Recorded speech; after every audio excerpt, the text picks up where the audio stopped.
So this is the dry pouring work, and this is one of the first pouring works that you would do because it's whole hand dry pouring. So I just want to take you through how I would show a student how to do this work. First, I'd invite the student to come and sit with me, and I would just tell them that this is a pitcher, and this is another pitcher.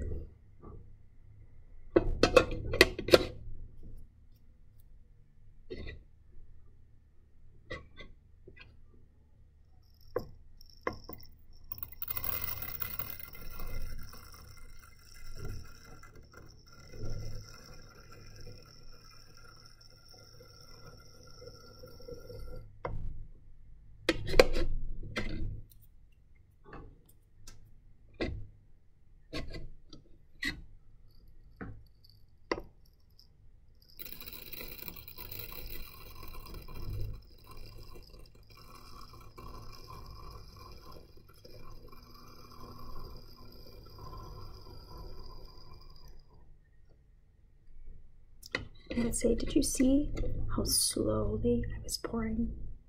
I have to be very slow so that I make sure that I don't spill. If I do spill, that's okay. I'll just use my fingers to pick up any beans. So that's the dry pouring work.